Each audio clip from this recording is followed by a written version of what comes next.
بسم اللہ الرحمن الرحیم۔ محترم سامعین اکرام، پھر حاضر ہیں آپ کے سامنے طب نبی صلی اللہ علیہ وسلم کی کچھ چیزیں بھی ساتھ ساتھ چل رہی ہیں۔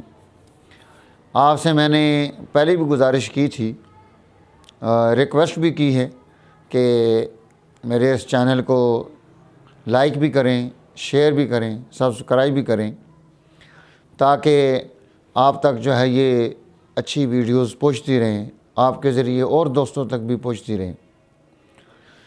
تو طب نبی صلی اللہ علیہ وسلم نے جو مباشرت کے قوانین پیش کیے ہیں وہ تمام جتنے بھی دنیا میں قوانین ہیں ان سب سے اعلیٰ اور بہترین ہیں۔ انتہائی اعلیٰ قوانین میں رہنمائی دی گئی ہے کہ ہم اپنی زندگی کی بنیاد کیسی قائم کریں گے۔ اب آپ دیکھیے کہ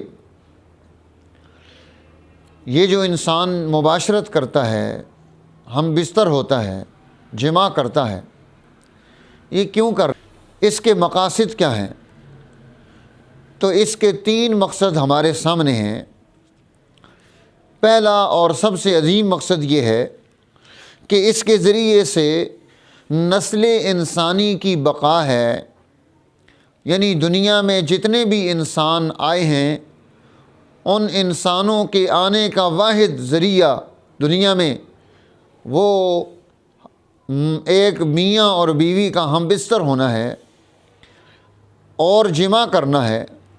تو یہ ایک بنیادی مقصد ہے کہ انسان اولاد پیدا کرتا ہے اور وہ اولاد جو ہے اللہ تعالیٰ اس کے ذریعے سے آگے نسل انسانی کو چلاتا ہے۔ اسی قرآن نے کہا ہے یا ایھا الناس اتقوا ربکم الذی خلقکم من نفس واحدہ، اے انسانوں اس رب سے ڈرو جس نے تمہیں ایک نفس سے پیدا کیا، نفس واحد سے، اسی کے ذریعے سے اس نے اس کی بیوی بنائی۔ وَبَثَّ مِنْهُمَا رِجَالًا كَثِيرًا وَنِسَاءً، اور اس کے ذریعے سے بہت سارے مرد اور عورتیں پیدا کی ہیں۔ تو اس لیے یہ انسان کا دنیا میں وجود، اللہ تعالیٰ نے یہ جو مرد اور عورت کو، میاں بیوی کو محبت عطا کی ہے اور اس کے نتیجے میں وہ ایک نسل کی تربیت اور پرورش کی ذمہ داری ان پر ہے، تو اس کی دنیا میں آنے کا جو ذریعہ ہے وہ جماع ہے کہ اس کے ذریعے سے ہم دنیا میں آتے ہیں۔ تو یہ نسل انسانی کی بقا اس کے ساتھ رکھ دی۔ اور دوسری چیز، اس کا جو دوسرا مقصد ہے، اس دوسرے مقصد میں جو چیز پیش کی وہ یہ ہے کہ انسان کے جسم میں یہ جو رطوبات ہیں ان کا اخراج ہے کہ اگر یہ نہ خارج ہوں تو جسم انسانی کو نقصان پہنچنے کا اندیشہ ہے، پریشانی پیدا ہوگی، خرابی پیدا ہو جائے گی۔ اور اگر اس کو روک دیا جائے، جس طرح مثال کے طور پر وسوسے پیدا ہونا شروع ہو جائیں گے، جنون آئے گا، مرگی پیدا ہوگی، اور اسی طرح بہت ساری ایسی مہلک امراض پیدا ہو جائیں گی جن کے نتیجے میں ایک خرابی جو ہے وہ آگے بڑھنی شروع ہوگی۔ اس طرح کی بڑی عظیم بیماریاں اس کی وجہ سے پیدا ہو جاتی ہیں۔ اور تیسرا مقصد جو لکھا ہے کہ اپنی خواہش کو پورا کرنا، لطف اندوز ہونا، نعمت الہی سے بہرہ ہونا، یہ بھی ایک مستقل جو ہے اس کے ذریعے سے مباشرت سے انسان یہ نعمت حاصل کرتا ہے۔ اور یہ ایک ایسی نعمت ہے کہ انسان کو یہ نعمت جو دنیا میں ملی ہے یہ جنت میں بھی ملے گی۔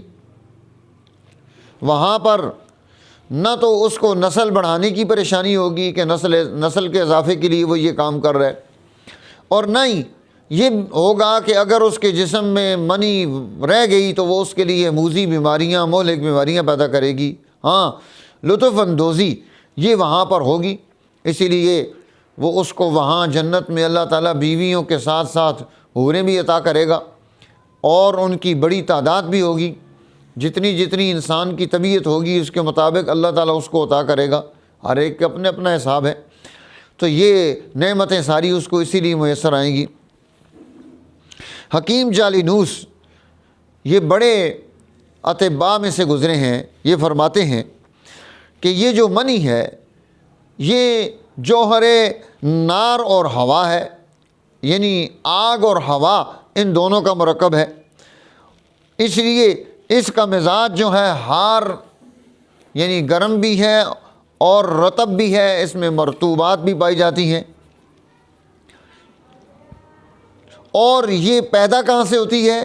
یہ انسانی خالص انسانی خون سے اس کا جوہر وجود میں آتا ہے، یعنی انسانی خون جو ہے تو اگر جو ہے جسم انسانی کے ہضم خراب ہو جائیں تو اس میں پھر منی میں بہت سارے اور بھی مسائل آنے شروع ہو جاتے ہیں۔ تو بہرحال اللہ تعالیٰ نے یہ انسان کے لیے یہ کتنا بڑا نظام بنا دیا کہ اس کو یہ نعمت بھی عطا کی، اور اگر اس کو جائز طریقے سے کرتا ہے تو اس پر اس کو صدقے کا ثواب بھی دے دیا، ناجائز کرے گا تو اس کو جرم قرار دے دیا۔ اللہ تعالی ہمیں اعلیٰ قوانین اور اصولوں کو سیکھنے کی اور اس پر عمل کی توفیق نصیب فرمائے۔ شکریہ۔